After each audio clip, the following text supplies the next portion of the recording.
বিসমিল্লাহির রহমানির রহিম। শহীদরা আমাদের প্রেরণার বাতিঘর।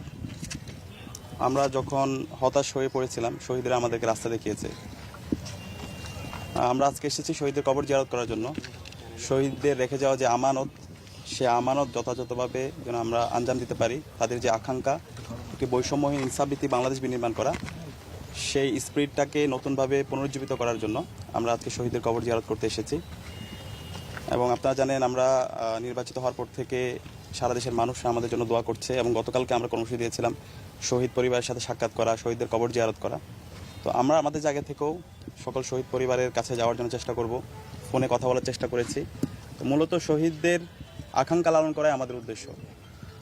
এবং জুলাই বিপ্লবে যে 2000 ভাই বোন শহীদ হয়েছে, এই প্রত্যেকটা পরিবারেই আমাদের পরিবার। তাদের কথাগুলো, তাদের আকাঙ্ক্ষাগুলো, তাদের প্রত্যাশাগুলো পূরণ করা এখন আমাদের মূল কাজ। এবং সেটা আমরা ঢাকা বিশ্ববিদ্যালয় থেকে শুরু করতে চাই। ঢাকা বিশ্ববিদ্যালয়ে জুলাই বিপ্লব শুরু হয়েছিল এবং সফলতার সাথে আমরা শেষ করতে পেরেছি। এবং এই ঢাকা বিশ্ববিদ্যালয়ে আমরা শহীদদের আকাঙ্ক্ষা, একটি বৈষম্যহীন ইনসাফভিত্তিক বাংলাদেশ বিনির্মাণের চমৎকার একটা নমুনা আমরা হাজির করতে চাই এবং এটা সারা দেশে ছড়িয়ে দিতে চাই। আমরা সারা দেশের সকল শহীদ পরিবারের কাছে দোয়া চাই, মুক্তিকামী ছাত্র জনতার কাছে দোয়া চাই, যেন আমরা আমাদের উপর যে আমানত অর্পিত হয়েছে, সে আমানত যেন আমরা যথাযথ হক আদায় করতে পারি। আমরা এই আমানত, এটা আল্লাহর কাছে আমাদেরকে জবাবদিহি করতে হবে। এবং এর পাশাপাশি সকল শিক্ষার্থীরা আমাদেরকে যে কোনো বিষয়ে, যে কোনো সময় তারা আমাদেরকে প্রশ্ন করতে পারবে।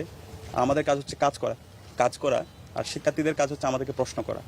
তো আমরা আশা করছি আমাদের যে সময় আছে সেই সময়ের মধ্যে শিক্ষার্থীদের যে আকাঙ্ক্ষা, আমাদের শহীদদের যে আকাঙ্ক্ষা, জুলাইয়ের যে আকাঙ্ক্ষা, সেই আকাঙ্ক্ষার আলোকে আমাদের এই ক্যাম্পাস, আমাদের ঢাকা বিশ্ববিদ্যালয় ক্যাম্পাসকে সাজাবো এবং আমাদের সবার লক্ষ্য এই স্বপ্নের ক্যাম্পাস বিনির্মাণ করা। সবাই আমাদের জন্য দোয়া করবেন। আসসালামু আলাইকুম রহমতুল্লাহ।